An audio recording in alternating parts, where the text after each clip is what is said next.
नमस्कार दोस्तों, कैसे हैं आप सब। उम्मीद है आप सब बहुत अच्छे होंगे। दोस्तों आज हम शुरुआत करने वाले हैं क्लास 6 हिस्ट्री एनसीईआरटी का पार्ट 6।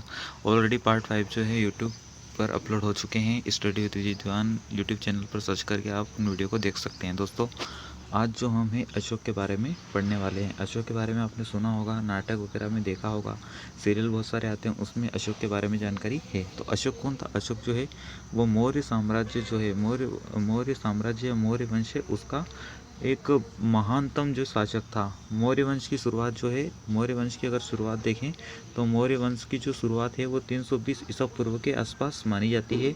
320 ईसा पूर्व, ये एग्जैक्ट टाइम पीरियड नहीं है, लेकिन अप्रोक्सीमेटली जो है ये वाला टाइम पीरियड है जहाँ पर जो है मौर्य साम्राज्य की स्थापना हुई थी। संस्थापक कौन था? तो चंद्रगुप्त मौर्य था। इसके बाद में इसका पुत्र आता है बिंदुसार, और बिंदुसार का जो पुत्र आता है अशोक। और अशोक जो है इतिहास में से महान क्यों कहा जाता है, इसके बारे में आज हम सीखने वाले हैं। ठीक है, शुरुआत करते हैं चैप्टर। अशोक एक अनोखा सम्राट जिसने युद्ध का त्याग किया। एक बहुत बड़ा राज्य, एक साम्राज्य, हम जिन शेरों के चित्र रुपये पर देखते हैं उनका एक लंबा इतिहास रहा है। उन्हें पत्थरों को काट कर बनाया गया। और फिर सारनाथ कहाँ आती है? तो यूपी में एक जगह आती है सारनाथ पर। उनके जो है वहाँ से ये जो है जो हम देखते हैं अशोक स्तंभ वहाँ से लिया गया है। विशाल स्तंभ स्थापित किया गया था। और किसने करा था? तो अशोक ने करा था। अशोक के निर्देश पर इसके कई स्तंभ और पत्थरों पर अभिलेख उत्कीर्ण किए गए हैं। अभिलेख क्या होते हैं? अभिलेख जो होते हैं वो राजा के जो आदेश रहते हैं, वो आदेशों को, जो चट्टान रहती है, जैसे ये चट्टान, और चट्टान का जो एक सिरा रहता है, एक जो भाग रहता है, उसको सपाट कर दिया जाता है। और उस पर जो है इसके जो है पॉइंट वार इनकी चीज़ों को लिखा जाता है कि राजा क्या चाहते हैं, प्रजा के बारे में उनके क्या ख्याल आते हैं या क्या वो उनको देना चाहते हैं। अशोक जिस साम्राज्य पर शासन करते थे उनकी स्थापना उनके दादा चंद्रगुप्त मौर्य ने आज से 2300 साल पहले की थी। और चाणक्य जो है, चौटिल्य नाम के एक व्यक्ति ने चंद्रगुप्त की सहायता की थी। चाणक्य के कई विचार अर्थशास्त्र, ये पुस्तक यहाँ से प्री में क्वेश्चन आया है तो इसको देख सकते हैं। वंशावली क्या होती है? तो जब एक ही परिवार के कई सदस्य एक के बाद एक राजा बनते हैं तो उसे वंश कहते हैं। जैसे मौर्य वंश में 3 राजा हुए। पहला जो है वो चंद्रगुप्त, दूसरा बिंदुसार, और बिंदुसार का जो पुत्र था वो अशोक हुआ। आगे बढ़ते हैं। साम्राज्य में बहुत से नगर थे। जो मौर्य साम्राज्य था उसमें बहुत से नगर थे। मानचित्र में देखे जा सकते हैं, जैसे कि मानसेहरा साहब, यहाँ पर अभिलेख प्राप्त हुए हैं। उस प्रमुख स्थल और अभिलेख की प्राप्ति खोज, जैसे उज्जैन एक प्रमुख क्षेत्र था। तक्षशिला एक बहुत बड़ा व्यापारिक जो केंद्र था, इनको देख सकते हैं। और इसमें साम्राज्य की राजधानी पाटलिपुत्र, उज्जैन और तक्षशिला जैसे नगर थे। तक्षशिला जो है उत्तर पश्चिम और मध्य एशिया के लिए आने जाने का मार्ग था। दूसरी तरफ जो उज्जैन है उत्तर भारत से दक्षिणी भारत आने जाने के रास्ते में पड़ता था। जैसे ये जो है इंडिया का मैप है, यहाँ से उत्तर भारत की अगर बात करें तो ये उत्तर भारत हो गया और दक्षिणी भारत ये हो गया। और यहाँ पर जो बीच में लोकेशन है ये उज्जैन की, ये इसके बीच में पड़ता था। तो ये व्यापार के केंद्र में बहुत बड़ा रोल अदा करता था। इसके लिए साम्राज्य में बहुत बड़े क्षेत्रों में किसान और पशुपालक के गांव बसे हुए थे। मध्य भारत जैसे इलाकों में ज़्यादातर हिस्से जो है जंगलों से भरा हुआ था। वहाँ पर लोग फल फूल का संग्रहण करते थे, जानवरों का शिकार करते थे और अपनी जीविका चलाते थे। साम्राज्य के अलग अलग इलाकों में कुछ लोग भिन्न भिन्न भाषाएं बोलते थे। वे लोग शायद अलग अलग प्रकार का भोजन करते थे, यहाँ तक कि अलग अलग किस्म की पोशाकें भी पहनते थे। राज्य साम्राज्य से कैसे भिन्न थे? साम्राज्य राज्यों से बड़े होते हैं। उन्हें रक्षा के लिए बड़ी सेनाओं को जरूरत होती है, इसलिए सम्राटों को राजाओं की तुलना में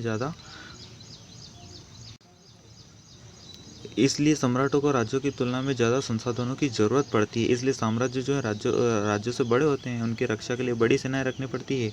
और क्योंकि सम्राट को राजाओं की तुलना में ज़्यादा संसाधनों की ज़रूरत होती है, इसलिए सेना की मदद से वो अपने जो संसाधन रिसोर्सेज को क्या करते हैं, रिसोर्सेज जो रहते हैं, संसाधन रहते हैं, उनकी पूर्ति करते हैं। अगर इतनी बड़ी सेना रखेंगे तो सेना फ्री में काम नहीं करेगी। इसके लिए उनको कर इकट्ठा करना पड़ेगा, ताकि अपने जो सैनिक कर्मचारी वगैरह हैं उनकी सैलरी दे सके और अपने राज्य जो है उसका सुशासन अच्छे से कर पाएँ।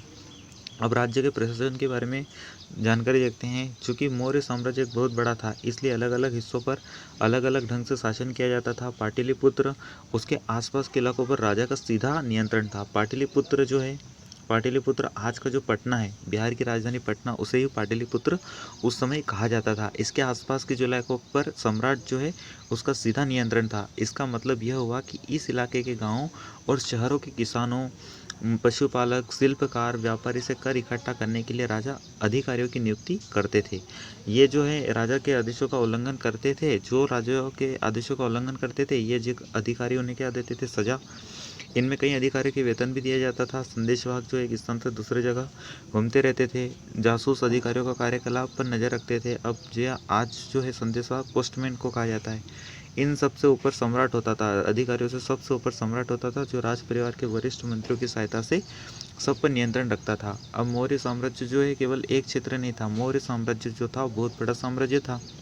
उत्तर से लेकर दक्षिण तक फैला हुआ, इधर पूर्व से लेकर पश्चिम तक फैला हुआ अफगानिस्तान, पाकिस्तान, ये सारे क्षेत्र मौर्य साम्राज्य के क्षेत्र में आते थे उस समय के टाइम पीरियड में। जैसे ये इंडिया है, इंडिया के पास में जो लगा हुआ ये पाकिस्तान, फिर अफगानिस्तान, यहाँ तक इसके क्या अभिलेख प्राप्त हुए हैं, तो इससे अनुमान लगाया जाता है कि यहाँ तक इनका साम्राज्य रहा होगा। अब मौर्य साम्राज्य जो है वो 5 बड़े क्षेत्रों में विभाजित था, लेकिन इसमें से कुछ जो छोटे क्षेत्र या प्रांत थे, इन पर तक्षशिला, उज्जैन जैसी प्रांतीय राजधानी हुआ करती थी। कुछ हद तक जो पाटलिपुत्र, इन क्षेत्रों पर नियंत्रण रखा जाता था। अक्सर राजकुमार जो है इन प्रांतों के क्या गवर्नर हुआ करते थे। इन जगहों पर स्थानीय परंपरा नियमों को माना जाता था। प्रादेशिक केंद्रों के बीच विस्तृत क्षेत्र थे। इनके इलाकों में मौर्य शासक सिर्फ मार्गों और नदियों पर नियंत्रण रखने की कोशिश करते थे, जो कि आवागमन के लिए महत्वपूर्ण थे। यहाँ से उन्हें जो भी संसाधन, कर और भंडार के रूप में मिलते थे, उसे इकट्ठा कर लेते थे। उदाहरण के लिए अर्थशास्त्र का यहाँ पर क्या दिया गया, अर्थशास्त्र जो है उसका यहाँ पर दिया गया है रेफरेंस कि उत्तर पश्चिम कंबल के लिए और दक्षिण जो भारत है वो सोना और कीमती पत्थरों के लिए जाना जाता है। तो ये ज्योग्राफी में भी क्वेश्चन आता है और यूपीएससी में तो पूछे जाते हैं ऐसे क्वेश्चन कि सोना जो है कहाँ, दक्षिण भारत में सोने की खदानें हैं, तो वहाँ से कीमती पत्थरों के लिए प्रसिद्ध था। संभव है कि संसद नजराने के लिए इकट्ठा किया जाता था। अब नजराना क्या होता है, तो एक टैक्स होता है। जहाँ कर नियमित ढंग से इकट्ठे किए जाते हैं उसे नजराना कहा जाता है। जब भी संभव हो इकट्ठा किया जाता था। नजराने ऐसा कोई टाइम पीरियड नहीं था, जब उनकी इच्छा हो जाती थी तब वो इकट्ठा कर लेते थे। नजराने विविध पदार्थों के प्राय लोगों के लिए अच्छे और स्वेच्छा से इसे दिया जाता था। राजधानी में सम्राट। अब जो मेगस्थनीज था, यहाँ से क्वेश्चन आया है कि मेगस्थनीज कौन था, तो मेगस्थनीज जो था चंद्रगुप्त मौर्य के दरबार में पश्चिम एशिया के यूनानी राजा सेल्यूकस निकेटर का राजदूत था। ये जो है चंद्रगुप्त मौर्य के समय भारत आया था और उसने अपनी जो प्रसिद्ध जो अपनी पुस्तक है इंडिका लिखी थी। इंडिका में उसने जो है मौर्य साम्राज्य का वर्णन किया है। तो उसमें इस तरीके से ये जो है ये सारी चीज़ें उसमें शामिल थी कि एक विशाल खूबसूरत नगर था, विशाल प्राचीर मतलब पत्थरों की दीवारों से घिरा हुआ था, 550 बुर्ज थे, 4 द्वार थे, 2 और 3 मंजिले घर लकड़ी के बने हुए थे। यहाँ से भी क्वेश्चन आया है, तो इस तरीके से देख सकते हैं राजा का जो महल था वो काठ का बना हुआ था, पत्थर की नक्काशी से अलंकृत किया गया था। ठीक है, आगे बढ़ते हैं। और अंत में जंगल वाले इलाके आते थे। वहाँ रहने वाले लोग काफ़ी हद तक स्वतंत्र थे। उनमें से यह उम्मीद की जाती थी कि वे मौर्य पदाधिकारियों को हाथी, लकड़ी, मधु और मोम जैसे चीज़ें लाकर दे। अशोक एक महान सम्राट। अब जो टॉपिक था, अशोक एक महत्वपूर्ण राजा, जो इस हेडिंग थी, जो चैप्टर है उसकी हेडिंग थी, वहाँ पर अब अशोक के बारे में जानकारी है। अशोक मौर्य वंश का सबसे प्रतापी शासक था। वह ऐसे पहले शासक था जिन्होंने अभिलेख के द्वारा अपने संदेश जनता तक पहुँचाए। ज़्यादातर अभिलेख जो है प्राकृत भाषा और ब्राह्मी लिपि में उनके अभिलेख जो हैं, जो उन्होंने चट्टान को काटवा कर जो अपने अधिकारियों के द्वारा जो लिखे गए आदेश थे उनको अभिलेख कहा गया। तो प्राकृत भाषा में, ब्राह्मी लिपि में उनके अभिलेख हमें प्राप्त हुए। तो यहाँ से भी यूपीएससी प्री में क्वेश्चन पूछा गया है। कलिंग युद्ध का वर्णन करता हुआ अशोक का अभिलेख। अपने एक अभिलेख में अशोक ने यह बात कही, राजा बनने के 8 साल बाद मैंने कलिंग विजय की। लगभग 1.5 लाख लोग बंदी बना लिए गए, 1 लाख से भी ज़्यादा लोग मारे गए। जब किसी स्वतंत्र देश को जीता जाता है तो लाखों लोग मर जाते हैं, बहुत सारे बंदी, इसमें ब्राह्मण और श्रमण भी मारे जाते हैं। ये ब्राह्मण और श्रमणवाद कहाँ पर आता है, तो बौद्ध धर्म में आता है। तो उस चीज़ को थोड़ा फोकस करके चलना है। मुझे पश्चाताप हो रहा है कि जब मैंने धम्म पालन करने और दूसरों को इसकी शिक्षा देने का निश्चय किया। मैं मानता हूँ धम्म के माध्यम से लोगों का दिल जितना बलपूर्वक विजय पाने से ज़्यादा अच्छा है। यह अभिलेख भविष्य के लिए एक संदेश के रूप में उत्कीर्ण कर रहा हूँ। तो ये यहाँ से इस तरीके से भी देखा जा सकता है किस प्रकार से अशोक का जो है वो हृदय परिवर्तन होता है। अशोक जो है एक हिंसक व्यक्ति था। कलिंग युद्ध का ये जो है ये गद्दी बैठा था 269 ईसा पूर्व में, और इसके 8वें साल जो है इसने कलिंग युद्ध किया था। 261 ईसा पूर्व में कलिंग युद्ध किया था। और कलिंग युद्ध जो है आज का उड़ीसा क्षेत्र है वहाँ पर आता है कलिंग। जो इंडिया का अगर मैप देखें तो ये जो है इंडिया हमारा प्यारा भारत, यहाँ पर जो है उड़ीसा क्षेत्र है और इसकी राजधानी कलिंग की राजधानी तोसली थी। ये जो है सफ़ेद हाथियों के लिए प्रसिद्ध था, इसके लिए और संसाधनों की दृष्टि से बहुत महत्वपूर्ण था। इसलिए यहाँ पर इसने क्या करा था, अटैक करा था और यहाँ पर लाखों लोग मारे गए थे। इससे इसका हृदय द्रवित हो गया अशोक का और इसने हिंसक रास्ता छोड़ते हुए एक शांतिपूर्ण जीवन यापन करने की इच्छा व्यक्त की और बौद्ध धर्म आगे जाकर अहिंसक जो है अपने एक धम्म की स्थापना की, जिसे अशोक का धम्म कहा जाता है। अशोक का कलिंग युद्ध। कलिंग तटवर्ती उड़ीसा का प्राचीन नाम है। अशोक ने कलिंग को जीतने के लिए एक युद्ध लड़ा, लेकिन युद्ध जनित हिंसा और खून खराबा को देखकर उसको वितृष्णा हुई, उसको मतलब अपने आप से ईर्ष्या हुई। उन्होंने निर्णय लिया कि भविष्य में कभी युद्ध नहीं करेंगे और शांति का क्या करा, उन्होंने पथ जो है अपना लिया। अशोक का धर्म क्या था? अशोक के धर्म में किसी देवी देवता की पूजा या कर्मकांड की आवश्यकता नहीं थी। उन्हें लगता था जैसे पिता अपने बच्चों की देखभाल करता है, उन्हें अच्छी शिक्षा देता है, उन्हें अच्छे आचरण सिखाता है, वैसे ही उनका राजा के रूप में अपनी प्रजा के लिए कर्तव्य है कि उन्हें अच्छे आदेश दें। वे बुद्ध के उपदेशों भी प्रेरित हुए। ऐसी कई समस्याएं थी जिनके लिए उनमें संवेदनाएं, सेंसिटिवनेस थी। सुख दुख जिस प्रकार से जीवन में आते हैं, मृत्यु होती है या और भी जो जीवन के आडंबर जो हैं, समस्या आती रहती है, लोगों के प्रति सेंसिटिवनेस, गरीबी जो रहती है, इस तरीके से उन्होंने संवेदनाएं व्यक्त की और दुखों को दूर करने का प्रयास किया। जनता की जो है आम भावनाओं को वो सुनने में ज़्यादा विश्वास करते थे। उनके साम्राज्य में अलग अलग धर्म के लोग मानने वाले लोग रहते थे। इससे कई बार टकराव हो जाता था, जानवरों की बलि चढ़ाई जाती थी, दासों और नौकरों के साथ क्रूर व्यवहार किया जाता था। इसके अलावा परिवार पड़ोसियों के बीच झगड़े होते थे। अशोक ने महसूस किया इन समस्याओं का निदान उनका कर्तव्य है, इसलिए उन्होंने धम्म महामात्य के नाम के अधिकारियों की नियुक्ति की और जगह जगह धम्म की शिक्षा देने लगे। इसके अतिरिक्त अशोक ने अपने संदेश कई स्थानों पर शिला और स्तंभों पर गुदवाए। अधिकारियों को यह निर्देश दिया कि वे राजा के संदेश को उन लोगों को पढ़कर सुनाएं जो खुद नहीं पढ़ सकते थे। अशोक ने धर्म के विचारों को प्रसारित करने के लिए सीरिया, मिस्र, ग्रीस, श्रीलंका के दूत अपने इन क्षेत्रों में भी मतलब इंटरनेशनल जो धर्म है उसको भारत में ही नहीं बल्कि सीरिया है, मिस्र है, ग्रीस, श्रीलंका, यहाँ भी उन्होंने दूत भेजे। उनके लोक कल्याणकारी कार्य क्या था, तो उन्होंने सड़क बनवाई, उन्हें कुएं खुदवाए ताकि क्या हो, कुएं खुदवाए, इस तरीके से कुएं हैं खुदवाए, विश्राम गृह बनवाए। अतिरिक्त उन्होंने मनुष्य और जानवरों की चिकित्सा की भी व्यवस्था की।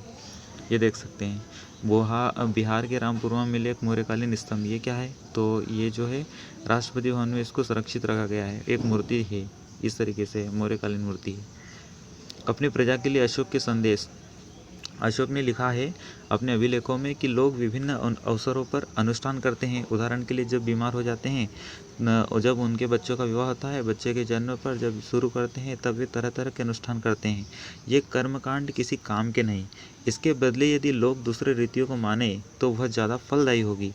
ये अन्य प्रकार की रीतियाँ क्या है, ये हैं अपने दासों और नौकरों के साथ अच्छा व्यवहार करना, उन्हें समय पर क्या उनकी इनकम, उनका पारिश्रमिक देना, उनको तड़पा के नहीं देना। क्या काम करवा लिया और पैसा ही नहीं दिया तो ये क्या हुआ, दास और नौकरों के साथ अच्छे व्यवहार हुए? नहीं हुआ। बड़ों का आदर करना, सभी जीवों पर दया रखना, मतलब अहिंसक। बौद्ध धर्म में क्या बोलते हैं कि जीवों के प्रति, मनुष्य जीवन ही नहीं, जो प्राणी है, जो कि जानवर है, उनके साथ में भी अच्छा बिहेवियर करना। ब्राह्मण और श्रमणों को दान देना, अपने धर्म की प्रशंसा या दूसरों के धर्म की निंदा नहीं। अपने धर्म की प्रशंसा करना और दूसरों के धर्म की निंदा करना दोनों ही बातें गलत हैं। हर किसी को दूसरे धर्म का आदर करना चाहिए।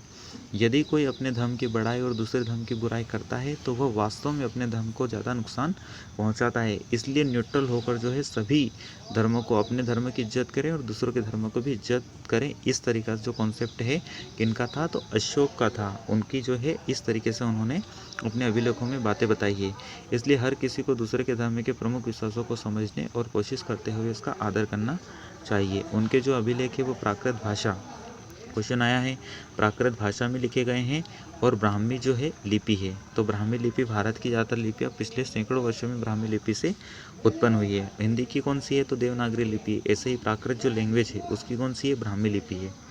ठीक है, आगे बढ़ते हैं। अन्यत्र इस तरीके से जो है चैप्टर समाप्त हो गया है। यहाँ पर इस तरीके पढ़ा जा सकता है, ये वाला जो है इस तरीके से पढ़ा जा सकता है। इसके आगे ये जो है ये है आगे की बात। इसमें क्या लिखा है, इसी चैप्टर से रिलेटेड आगे है कि लगभग 2200 वर्ष पहले मौर्य साम्राज्य का पतन हो गया। इसके स्थान पर इसके स्थान पर जो है कई नए राज्यों का उदय हुआ। जैसे पश्चिमोत्तर तथा उत्तर भारत के कुछ भागों में करीब 100 सालों पहले हिंद यवन इंडो ग्रीक जिन्हें बोलते हैं राजाओं का शासन रहा। इसके बाद पश्चिमोत्तर उत्तर और पश्चिम भारत पर शक नामक मध्य एशियाई लोगों का शासन रहा। जो भारत है, भारत की लोकेशन क्या है, ये भारत है, और भारत के ऊपर क्या है, भारत दक्षिण एशिया में आता है और मध्य एशिया में रूस वगैरह ये क्षेत्र आते हैं। तो यहाँ से जो लोग हैं इस रास्ते के सहारे हमारे यहाँ पर आए। ये पश्चिमोत्तर जो है भारत वाला क्षेत्र है। तो यही लोग जो है यहाँ पर आए और मध्य एशियाई लोगों का शासन स्थापित हुआ। 500 वर्षों तक टिके रहे, जब तक कि शक शासकों को गुप्त शासकों से पराजय नहीं मिल पाई। इसके बाद जो शकों के बाद कुषाण का शासन स्थापित हुआ। आगे आने वाली चीज़ों में इनको पढ़ेंगे। उत्तर तथा मध्य भारत के कुछ इलाकों में मौर्य सेना नायक पुष्यमित्र शुंग ने एक राज्य की स्थापना की। इसका जो है मौर्य साम्राज्य पड़ा, उसमें मौर्य साम्राज्य का जो अंतिम शासक रहता है वो अंतिम शासक को हरा देता है स्कंदगुप्त रहता है। स्कंदगुप्त रहता है या वृहदत्त रहता है। वृहदत्त की हत्या करके जो है वो पुष्यमित्र शुंग शासक बनता है और शुंग वंश की स्थापना करता है। शुंग के बाद कर्ण वंश आते हैं और कुछ वंशों का शासन तक चला। लगभग 1700 वर्ष पहले गुप्त वंश की स्थापना हुई। आज से अगर देखें तो 1700 वर्ष पहले ईसा पूर्व इसकी गुप्त वंश की स्थापना हुई। हमने देखा कि पश्चिमी भारत के कुछ हिस्सों पर शासकों का शासन है। पश्चिम भारत जो है, भारत की लोकेशन ये है, भारत का मैप ये है, और ये जो पश्चिमोत्तर भारत है यहाँ पर क्या है, यहाँ पर जो है सातवाहन शासकों के साथ इनके कई युद्ध हुए। लगभग 2100 साल पहले पश्चिम स्थापित सातवाहन राज्य लगभग 400 सालों तक टिका रहा। लगभग 1700 वर्ष पहले मध्य और पश्चिमी भारत में वाकाटक वंश का शासन स्थापित हुआ। इसी शासक जो है ये वाकाटक वंश यहाँ पर प्रभावती गुप्त जो है उसकी शादी करी थी। उन गुप्त शासकों ने अपनी जो आगे पढ़ेंगे कि चंद्रगुप्त था, सम्राट जो चंद्रगुप्त था उसने अपनी जो बालिका है, अपनी जो पुत्री है उसकी शासक वाकाटक वंश के शासकों के साथ में संबंध स्थापित किए थे।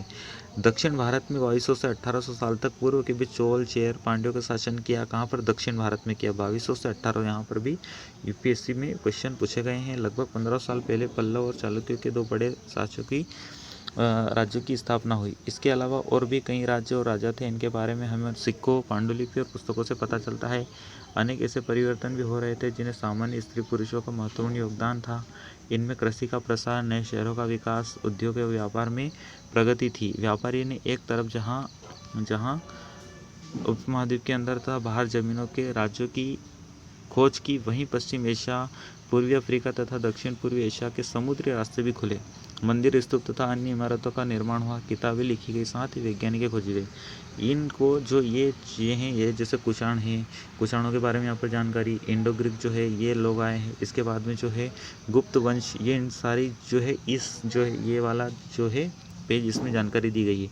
आने वाले चैप्टर में इनको जो है और अच्छे से डिटेल्स में पढ़ा जाएगा कि किस तरीके से जो है ये लोग आए और कहाँ पर इन्होंने शासन किया। और जैसे जैसे एनसीईआरटी बढ़ती आएगी वहाँ पर और अच्छे से डिटेल में इन चीज़ों को कवर किया जाएगा।